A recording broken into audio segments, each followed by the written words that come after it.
बोलो जयकारा बोल मेरे श्री गुरु महाराज की जय। सौभाग्यशाली गुरुमुखो, मनुष्य जीवन का वास्तविक उद्देश्य जानने के लिए मनुष्य को बुद्धि विवेक की आवश्यकता है। सोच विचार करने और विवेक से काम लेने पर ही असलियत की समझ आ सकती है। इसलिए संसार में विचार पूर्वक जीवन बिताने के लिए सच्चे ज्ञान की खोज होनी चाहिए तथा ऐसा ज्ञान पूरे गुरु के बिना प्राप्त नहीं हो सकता। जिस प्राणी को सत असत का ज्ञान ही न हो वह आम तौर पर धोखा खा जाता है तथा असलियत को परख सकने की क्षमता न रखता हुआ नकल को ही असल मान बैठता है। अतएव धोखे से बचने हेतु सत असत का ज्ञान होना आवश्यक है। वास्तव में इसी को ही जानना है। यह ज्ञान क्या है और असली ज्ञान दुनिया में कौन सा है।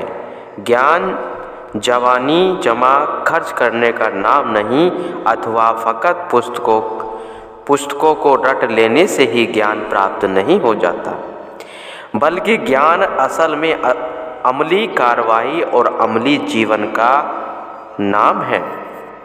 अमल में लाए बिना किसी प्रकार का ज्ञान किसी को फायदा नहीं पहुंचा सकता, क्योंकि जिस बात को बुद्धि ने समझ लिया उसे क्रियात्मक रूप में लेने की भी अत्यंत आवश्यकता है, नहीं तो फिर धोखा है। एक बार श्री गुरु नानक देव जी विचरण करते हुए हिमालय पर्वत पर जा निकले। वहाँ हिमालय के एक शिखर पर सिद्धों का आश्रम था, जो तपस्या और योग के बल से सिद्धि प्राप्त करके उसी को ही सब कुछ मानकर सिद्धि करामात से सब कुछ लिए करते थे। श्री गुरु नानक देव जी उस आश्रम पर पहुँचे तो सिद्धों की मंडली ने उन्हें घेर लिया और उन्हें भी सिद्धों में सम्मिलित होने को भी प्रेरित करने लगे। किंतु श्री गुरु नानक देव जी तो रिद्धि सिद्धि और करामात के दर्जे से बहुत ऊपर थे। उन्होंने भक्ति योग पर जोर दिया। तब वहाँ उन सिद्धों के साथ बहुत से प्रश्न उत्तर हुए, जिन्हें सिद्धि गोष्ठी के नाम से पुस्तक के रूप में भी संग्रह किया हुआ है। उसी क्रम में राजा गोपीचंद ने श्री गुरु नानक देव जी की परीक्षा लेने के लिए यह प्रश्न किया था, कवन सुज्ञान कवन सुध्यानी, कवन तीरथ मंजन इस रानी, कवन सुत निर्मल कवन सुमैल, कवन सुवस्तु जित लागे गेला। संसार में कौन मनुष्य सच्चा ज्ञानी है, कौन सच्चा ध्यानी है और कौन सच्चा तीर्थ स्नान करने वाला है, जिससे प्राप्त करके मनुष्य सुमार्ग पर लग जा सकता है। सबसे ऊपर क्या है और सबसे नीचे क्या है। मनुष्य के भीतर में मौजूद रहने वाला रूहानी प्रकाश या आध्यात्मिक ज्योति किस उपाय से प्रकट हो। राजा गोपीचंद जी कहते हैं कि हे नानक, तपस्वर जीवा को कौन सा जाप करना चाहिए जिससे अमृत तत्व या वास्तविक जीवन प्राप्त हो। तब श्री गुरु नानक देव जी ने इस प्रश्न का उत्तर जो ही दिया, ज्ञानी सो जो गुरुमुख होवे, ध्यानी सो जो सुरती न खोवे, तीरथ मंजन गुरु दर्शन पाया, चरने लागे पाप गवाया, निर्मल वाणी चित मैल न राई, गुरु पूरे बिन मैल न जाई, गुरु उपले कार सिधाया, दूर ही पहुँचे ठाक नहीं पाया। सबसे बड़ा ज्ञानी वही है जो गुरुमुख है, जिसने गुरु उपदेश के द्वारा झूठी मोह ममता को चित्त से हटाकर सत वस्तु नाम भक्ति प्रेम और परमार्थ में मन लगाया। सच्चा ध्यानी वह है जिसकी सुरती सदा अपने ठिकाने पर रहती है और कभी इधर उधर नहीं भटकती। गुरु का दर्शन पाना ही सच्चा तीर्थ स्नान है, क्योंकि श्रद्धा सहित गुरु के चरणों को स्पर्श करने से ही जीव के सभी पाप धुल जाते हैं।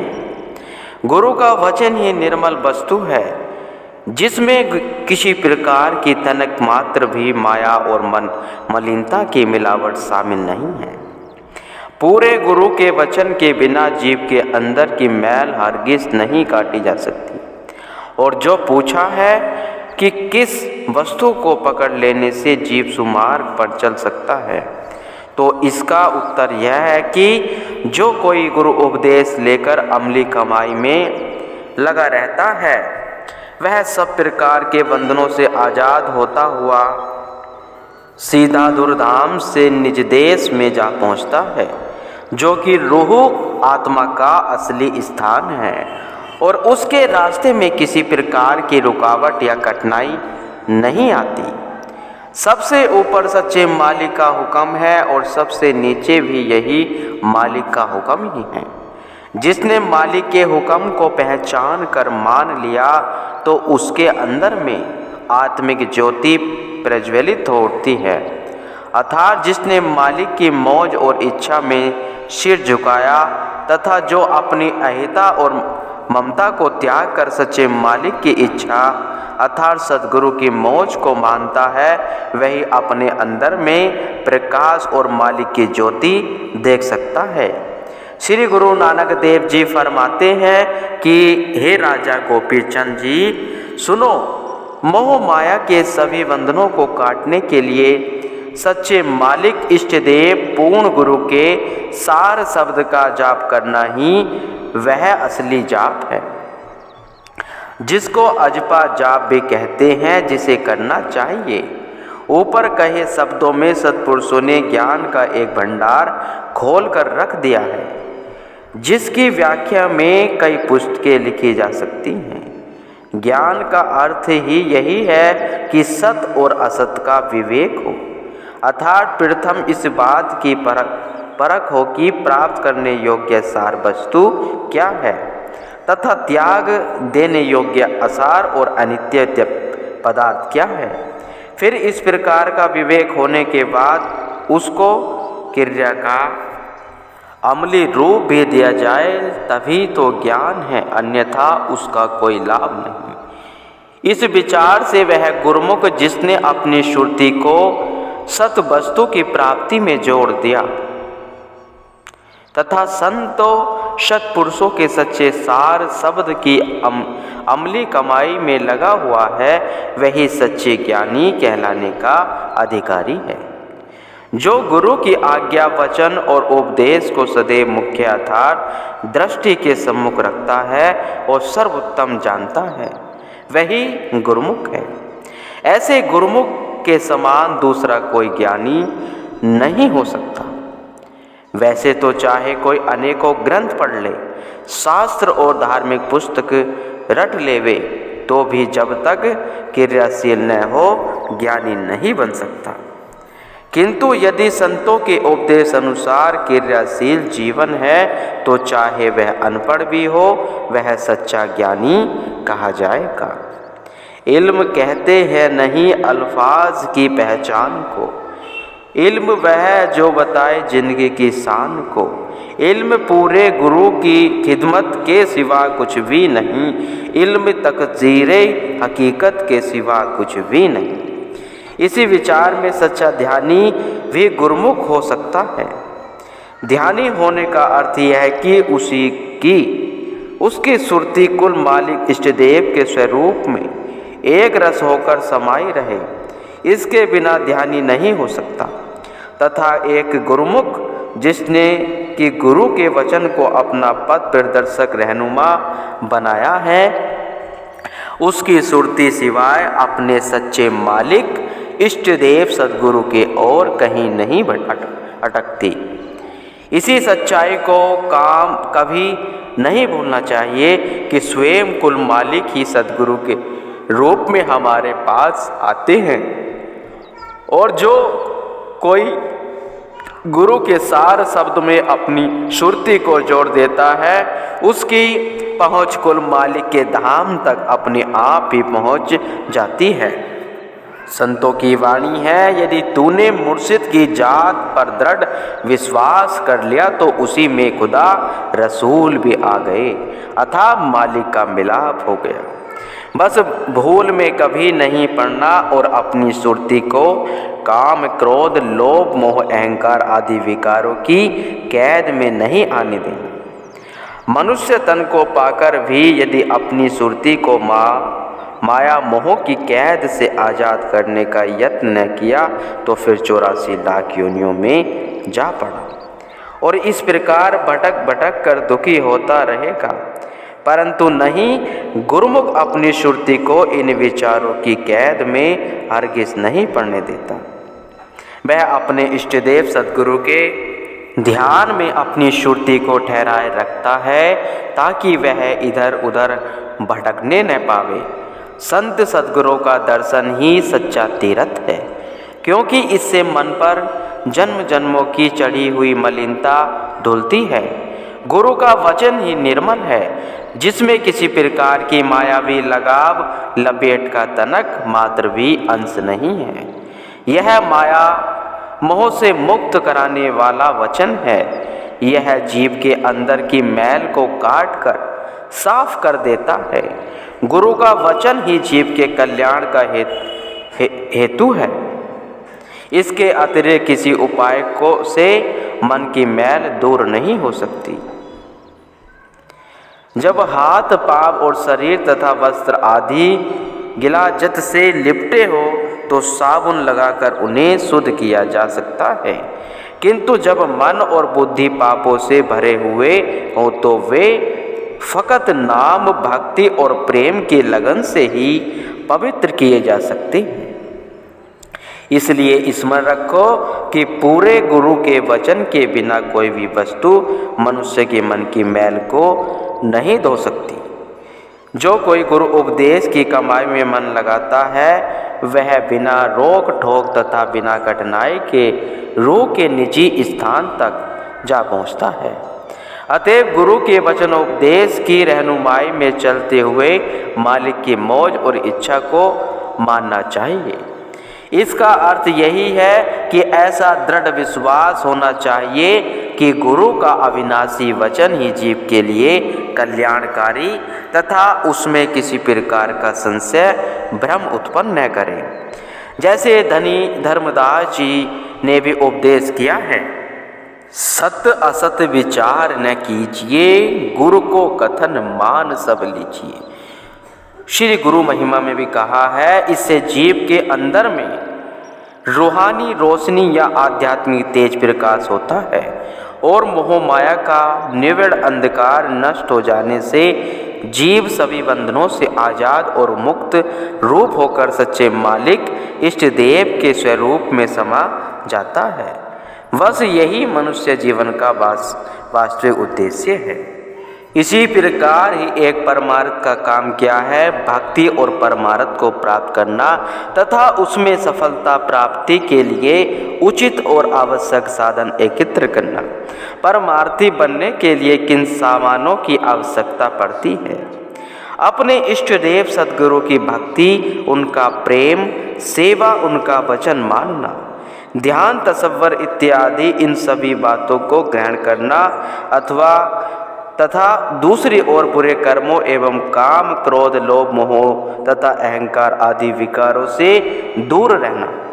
सत्पुरुषों सदो गुरुओं की शरण को जीव ग्रहण करता है तो किस लिए? इसलिए कि वह पूरा गुरुमुख और पूरा सेवक बन सके। अतएव उसे वही कर्म करना चाहिए और वैसा ही सामान जमा करना चाहिए कि जिन के द्वारा उसके उद्देश्य की पूर्ति संभव हो। एक तरफ इष्टदेव सद्गुरु हैं, दूसरी ओर माया और माया के समान काम, क्रोध, लोभ, मोह, अहंकार इत्यादि। अब सद्गुरु के यह चाहते हैं कि जीव जो कि शरण में आया है वह सच्चे सेवक पद को प्राप्त करे और अपने इन शत्रुओं से मुकाबला करके उन पर विजय पावे। सद्गुरु सदा ही अपने सेवक को इन शत्रुओं के गलबे से मुक्त देखना चाहते हैं। सेवक स्वामी एकमति जो मति में मति मिल जाए, चतुराई रीझे नहीं, रीझे मन के भाई।